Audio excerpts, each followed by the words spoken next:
Stop scrolling if you're considering the Kenwood DMX7709S and you want the honest truth before you spend $400.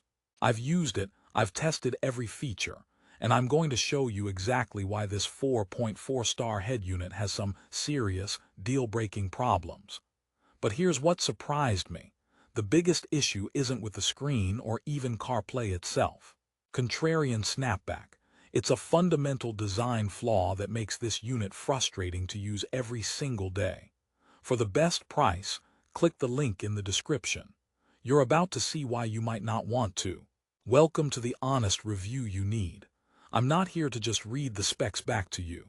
You already know it has a 6.8-inch capacitive touchscreen, Apple CarPlay, and Android Auto. That's the marketing. I'm here to give you the real-world experience, the quirks, the bugs, and the moments where you'll want to punch this very expensive dashboard.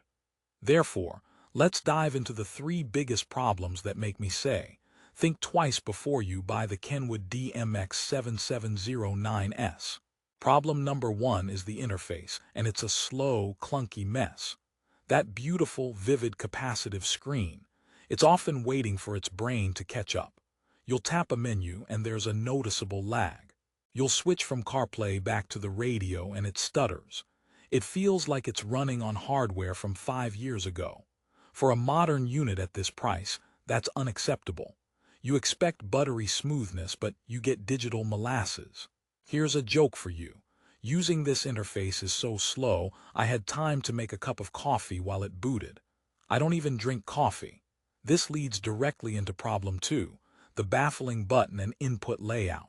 Kenwood gives you 3 camera inputs, which is great for tech installs.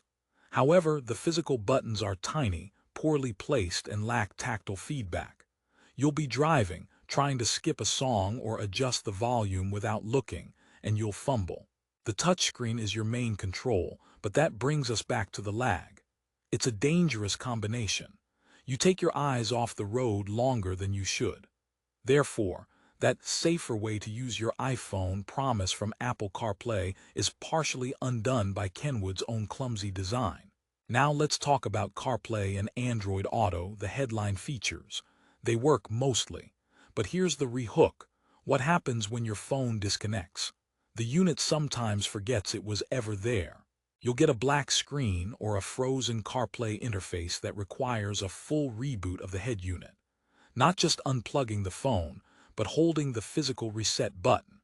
Imagine doing that on the highway.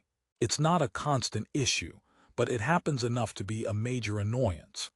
I checked the top reviews, and this wireless connection instability is a common hidden complaint among those 4-star ratings. Problem 3 is the audio tuning complexity disguised as a premium feature. The 13-band graphic equalizer and time alignment sound amazing on paper. You can tailor the sound. However, for the average user, it's a menu nightmare. The settings are buried, the adjustments are not intuitive, and without proper tools or knowledge, you can make your expensive speakers sound worse. It's like giving someone a race car but no driver's license.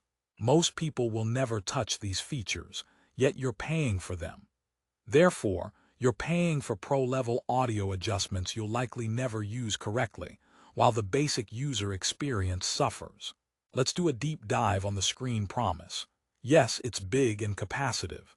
The picture is clear for backup cameras and movies, but the glare, oh, the glare. In sunlight, it becomes a mirror. You'll be squinting and adjusting the angle constantly.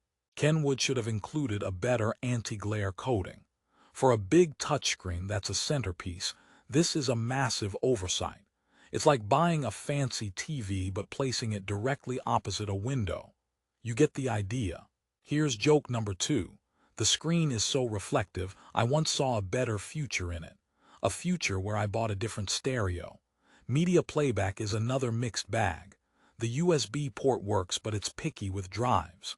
High-res FLAC files are supported, which is cool for audiophiles. However, the built-in media browser is, you guessed it, slow and ugly. Browsing a large music library is a chore. The SiriusXM integration requires a separate, expensive tuner. So that feature in the description is basically an ad for another purchase.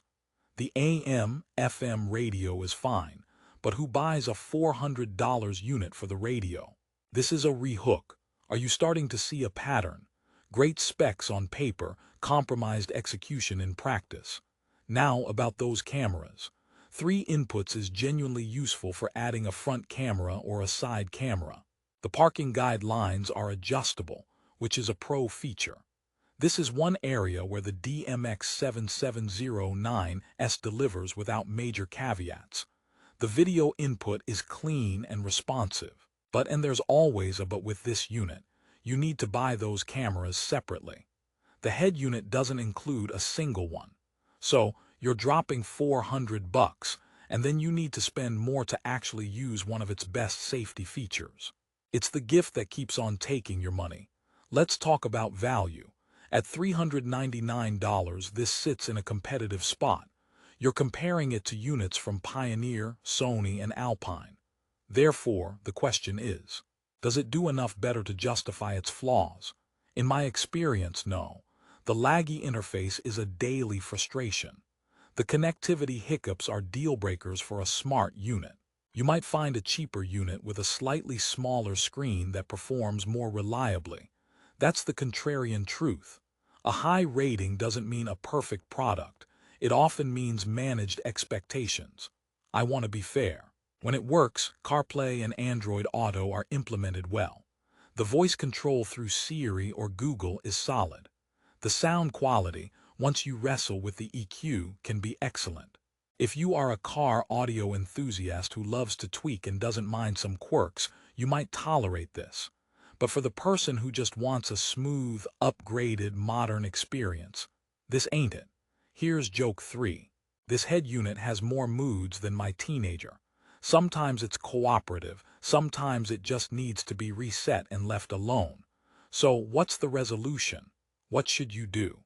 First, if you're still considering the Kenwood DMX7709S, you must weigh these problems against your patience. Can you handle the lag? Are you okay with occasional reboots? If the answer is no, keep looking. There are alternatives.